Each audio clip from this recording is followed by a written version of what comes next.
하나님 말씀은 구약성경 민수기 10장 1절로 10절 말씀입니다.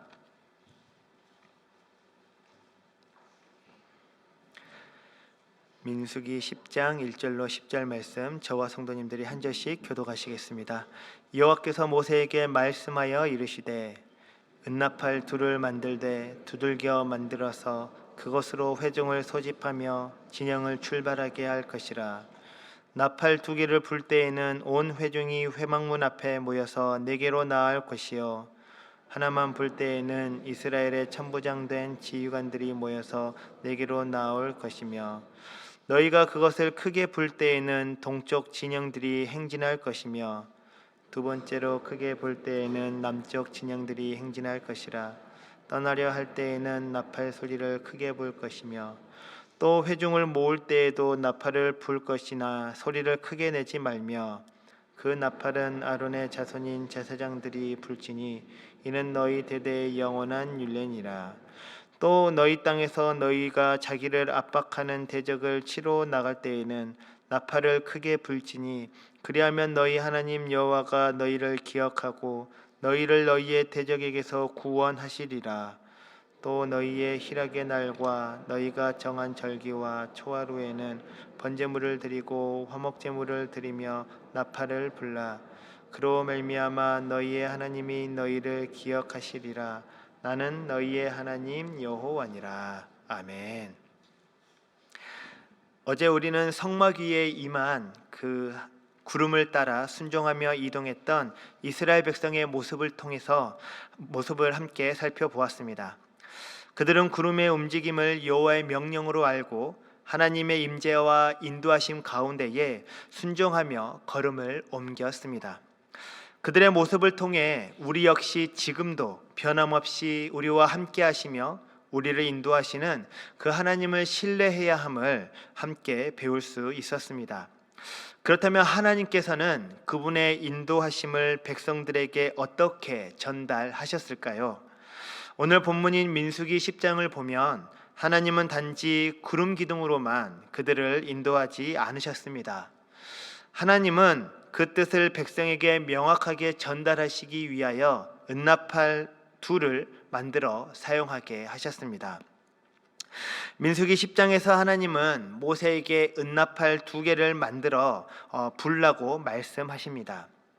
구름 기둥이 언제 움직이고 그리고 멈출지 그 방향을 제시했다면 은나팔 소리는 그 방향을 이스라엘 공동체에 전달하는 소통의 수단이었습니다.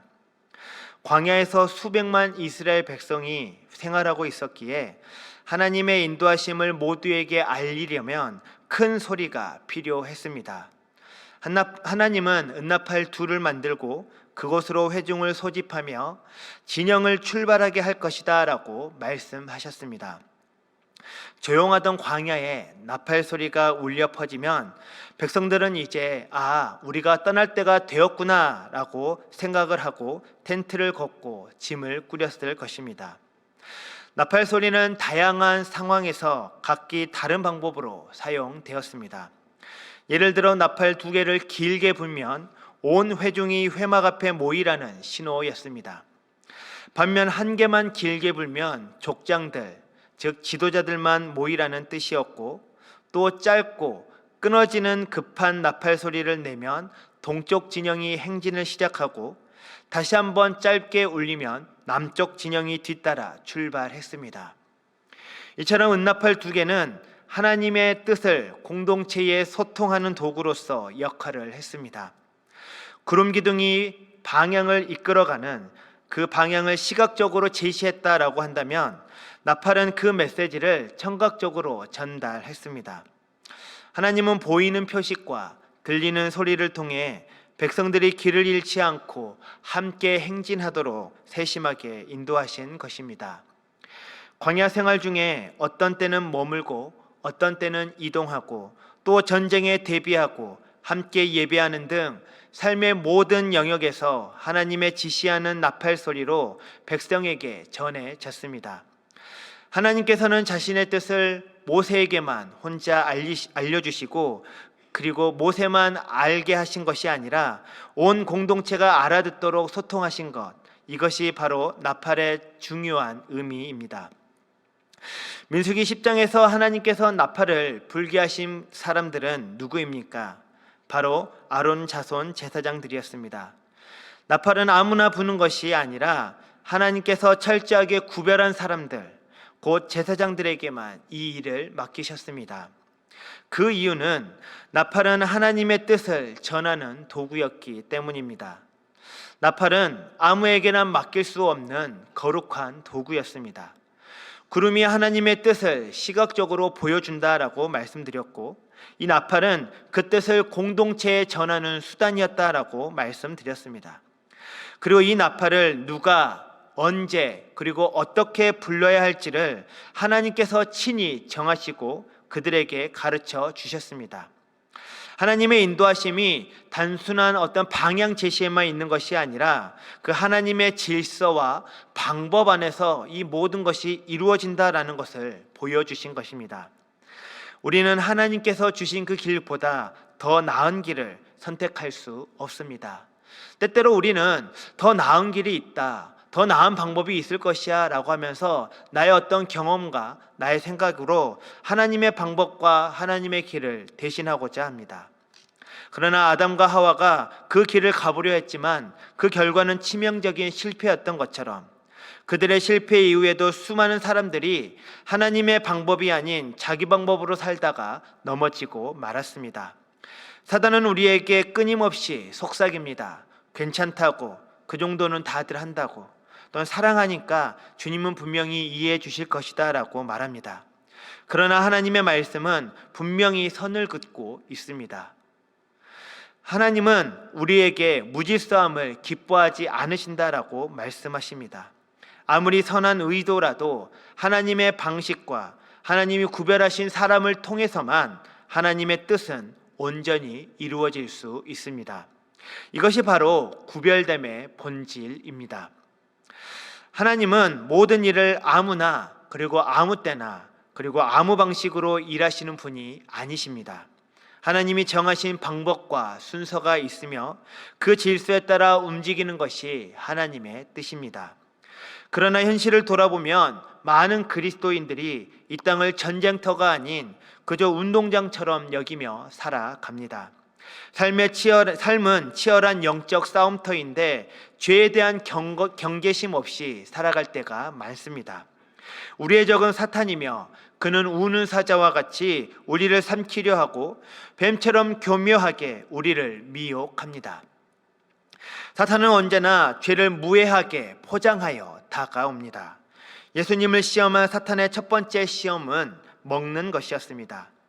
10가지 재앙과 홍해가 갈라지는 위대한 이적을 본 후에 이스라엘에게 찾아온 그 첫 번째 시험은 마시는 것이었습니다. 사탄은 늘 당연해 보이는 것들로 우리를 넘어지게 합니다. 그렇기에 하나님은 당신의 뜻을 이루시는 방법을 구별됨에 두셨습니다. 하나님의 질서대로 일할 때에 하나님의 뜻이 드러나게 하셨습니다.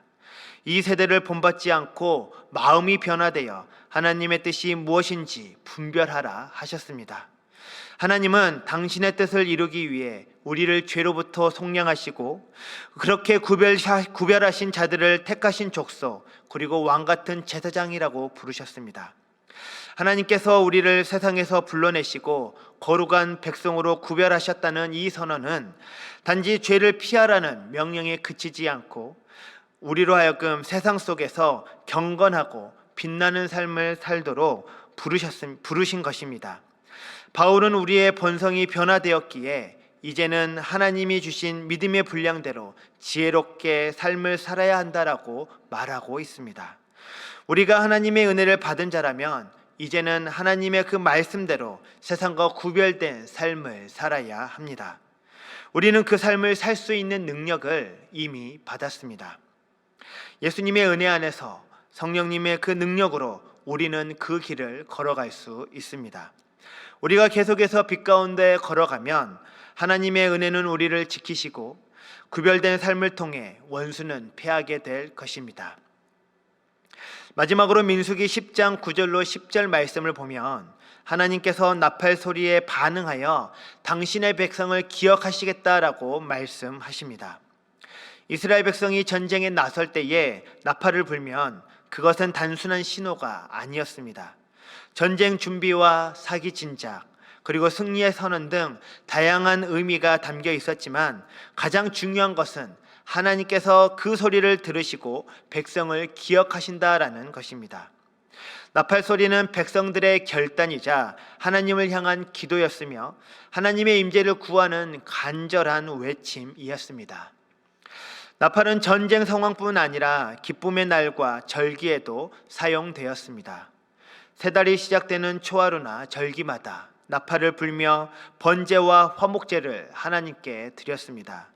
이 나팔 소리는 공동체가 하나님 앞에서 기뻐하고 예배를 드리는 신호였으며 하나님께서 그 백성을 기억하시고 복 주시겠다라는 그 약속의 증표였습니다.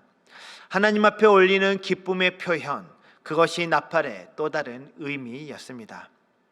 이처럼 나팔은 전쟁과 기쁨, 위기와 축제의 순간마다 불려졌습니다. 백성에게는 하나님의 뜻을 듣게 하는 소리였고 하나님께는 백성의 부르짖음이자 예배의 소리였습니다. 즉 나팔은 공동체의 삶 전체를 하나님과 연결시키는 거룩한 매개체였습니다.